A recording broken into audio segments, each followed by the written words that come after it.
Good morning, everyone. This is Jeffe Kennedy, author of fantasy romance and romantic fantasy. I'm here with my first cup of coffee.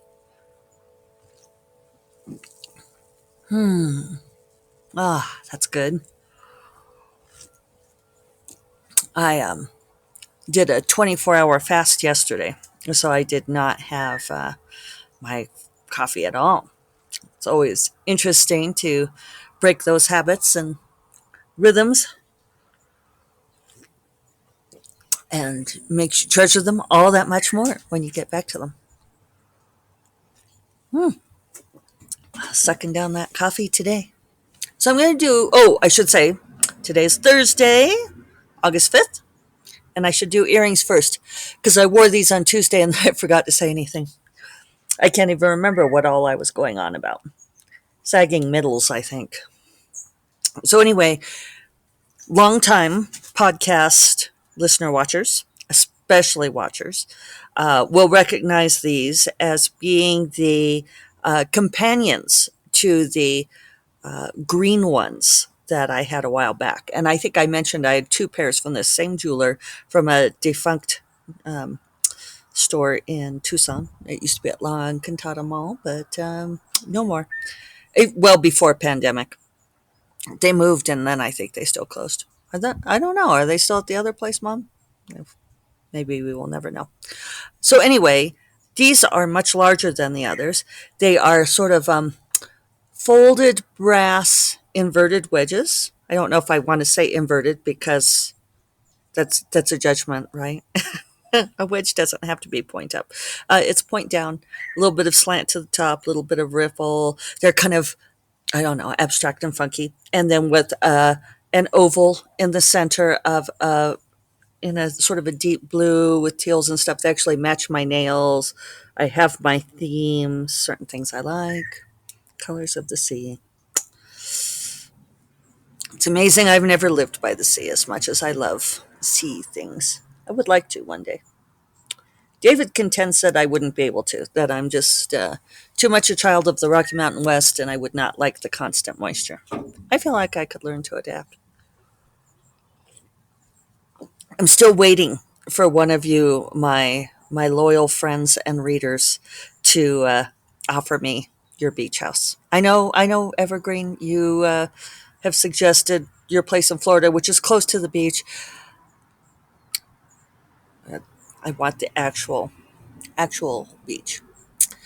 Um, why not? If I'm asking for a freebie, why not hold out for the best? Speaking of, I very much appreciate, I mentioned this on the blog yesterday, but I am just so touched by how many of you have responded to my rants about writers needing to be paid and so forth by sending me money to support the podcast and or buying my books. Um, it's been so great. Uh, some of you have asked for, you know, that you'd like to buy my books to support me and where should you start. And I've mostly been saying Dark Wizard. I say Dark Wizard for a couple of reasons. Partly because everybody seems to love this book and series. I feel like it's the one that I have gotten the most super positive raving feedback over. It's also one of the newest. It released earlier this year, and I released book two in July. It's also self published.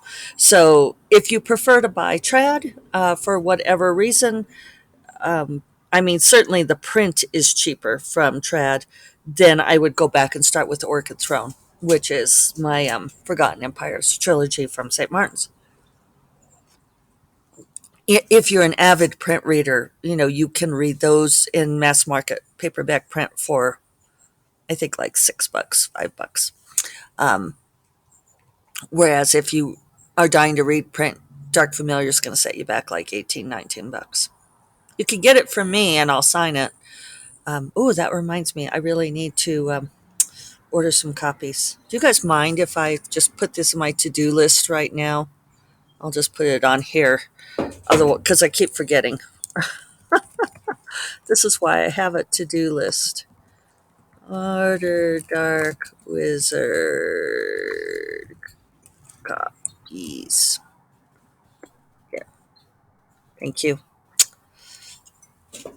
So, but if you read in, if you find reading digital, you could get Dark Wizard for $4.99. But the self-published stuff, I do make considerably more money on. St. Martin's probably wouldn't love for me to say that, but it's the truth. I make more money per copy by a substantial amount.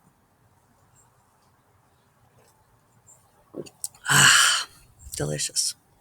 But if it, I'm a very strong believer in buy what you want to buy, when you want to buy it, how you want to buy it, especially books. Books are supposed to be a pleasure. So whatever you want to do. It's funny. I put lipstick on before our walk today because David fell asleep.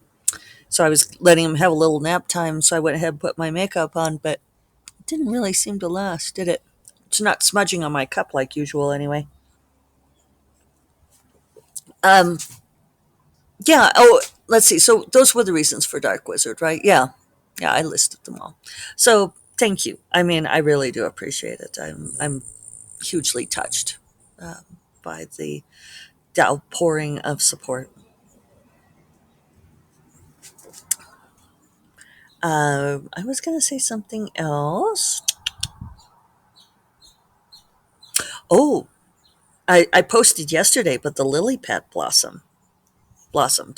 I, I I guess if I would say my rose bush bloomed, then I could say my lily pad bloomed. But that seems weird because lily pad seems to imply the pad like leaf as opposed to. I know I'm overthinking this, but it always sounds weird to me to say it. Anyway, I have this plant that is, maybe it's a water lily. I don't know. Anyway, it makes lily pads, and it bloomed, and it is extraordinarily gorgeous to the point of looking like an alien life form. I posted it to Facebook and Twitter yesterday, but I'll put it on today's podcast as well. Um, I did not expect it to be so beautiful. It's kind of variegated with pinks and yellows in it. It's extraordinary. And this morning I walked out here and my gaze immediately went adoringly to the blossom and it wasn't there.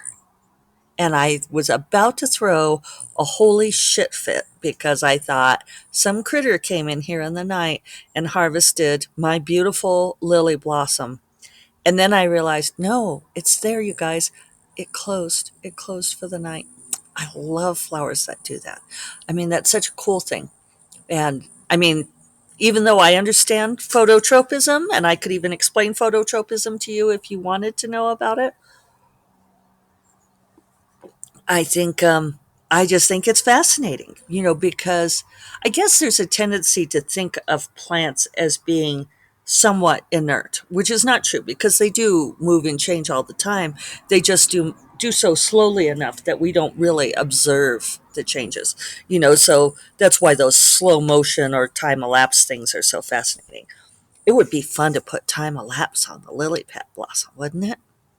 Now I'm tempted. It, I just feel like it would need a lot of memory. Hmm. Now I want to do this. I almost never use that function on the Olympus Digital. I did do a blog post yesterday with just doing a comparison of taking photos of my Blue Girl rose with the phone and with the Olympus Digital camera. And to me, the difference in the photo quality is just remarkable. So I'm going to try to use the Olympus more. I don't know if I can do time lapse on the Olympus. I know I can do video. Could be a good time to find out.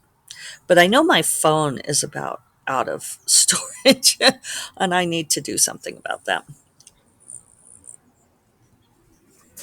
I wonder if well, it would take some experimenting, right?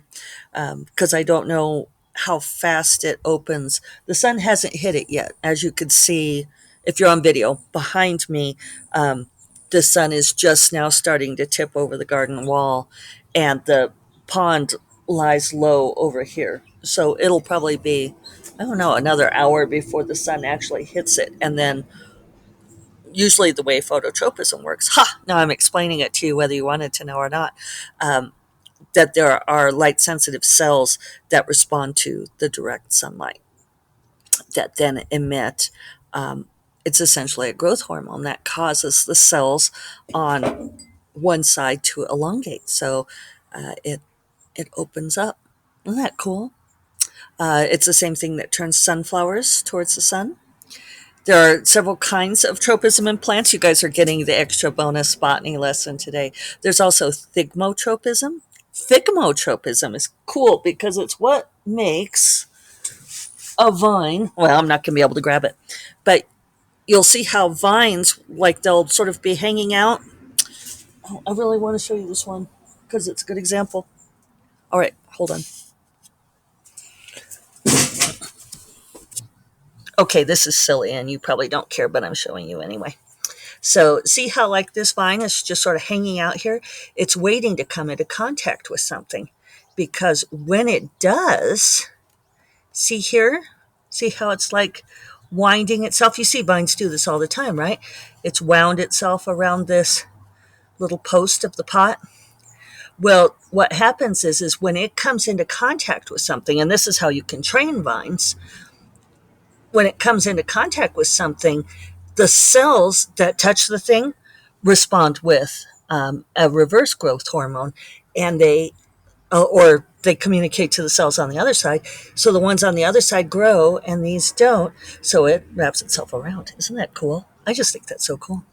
I always want to put that into a book in some way. Feel free to use that. So you never know what you're going to get here on First Cup of Coffee. This is what I mean when I say that I am an eclectic soul. Though I'm far from the only one. There are lots of other scientist writers who give interesting lessons. Ursula Vernon talks about plants and animals quite a lot, and insects in very interesting ways. Boy, I sucked down that coffee. I'm already out. So let's see. Oh, one thing I'm thinking about is I'm supposed to go to the NINC conference in September in St. Petersburg, Florida. Been looking forward to that, rooming with Dorinda.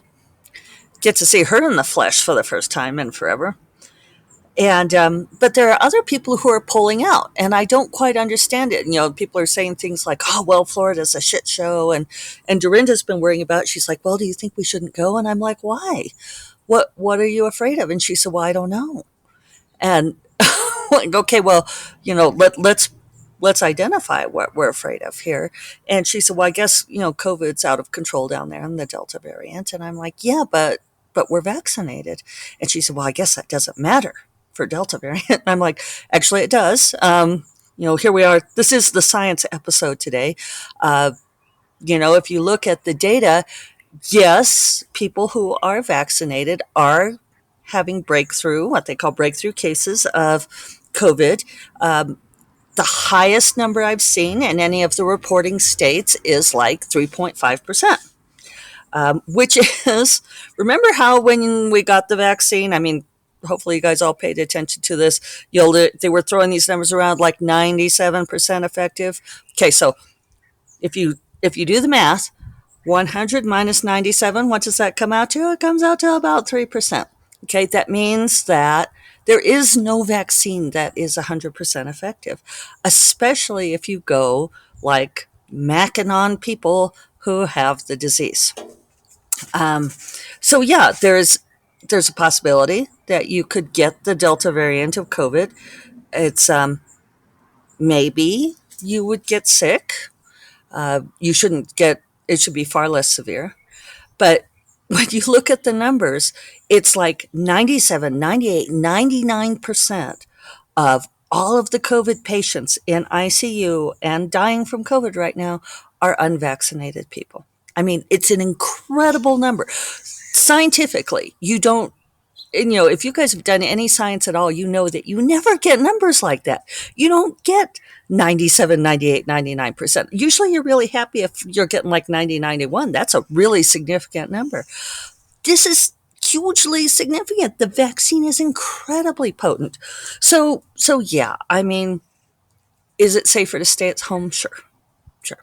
Um, but you could also get on an airplane and the airplane could crash. Uh, I don't even know what the percentage for that is, but it's, there's a number. You could put a number to it. You could get hit by a bus. You could, you know, there are lots of things that could happen when you leave your house. You can also slip in the bathroom and have crack your head on the tile or something. I remember Nora Roberts for a while had a running gag about there being, um, you know, the home. The characters would joke about how at home accidents in the bathroom were, like one of the most likely causes of dying at home. It's like the one room in your house you're most likely to die in, which is lowering, I guess. Anyway, um, I don't know. So I just don't know what to think. I suspect that, and you guys know I don't watch the news because I think that it's alarmist and it's meant to titillate and keep you fascinated and not necessarily to relay good information. I do read stuff. I read the studies. I suspect that there's a lot of news out there right now aimed at getting people to get fucking vaccinated. It's like, please, it's free, it's easy. I talked on here about, sure, I had some side effects. For me, it was like having a massive OS install. Yeah, I had the hanging blue screen for a couple of days. Uh, and it was not completely within my control. It was like, it's like when your computer says, it starts doing the countdown and says, rebooting in 30 seconds, please save your work. And I'd be like, no, no. I would feel that like start to rebooting in 30 seconds. It'd be like, it was all I could do to go lie down. And then I would sleep for 4 hours and I would wake up feeling much better. But, like that's a small price to pay. I figure this is the price we pay in order to be able to go to St. Petersburg and go to the NINC conference. So we'll see on that. Um, Dragon's Daughter is going well. So far, I've gotten my 3K per day every day this week. I have not, however, been working on the Kindle Vella Wedded to Darkness story because I feel like that does take away. I'm learning this every time. It, I think it does sap the other book, unfortunately. And I don't know what to do about that. I'm not getting that many read throughs on the Kindle Vella yet. And it could be because I don't have that many episodes up. I need to ask Grace where she stands on hers. But so far, it's my eternal weighing of cost benefit and where am I making the money.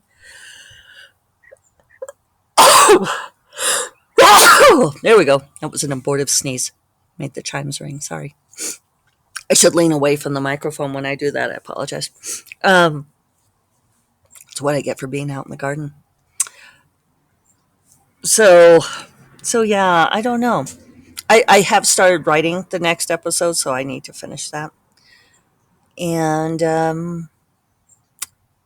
yeah, there's my things. I guess I'll call it good. I'll remind you all that First Cup of Coffee is part of the Frolic Media Podcast Network, and you will find more podcasts that you love at frolic.media/podcasts. And we'll talk to you all tomorrow. Take care. Bye bye.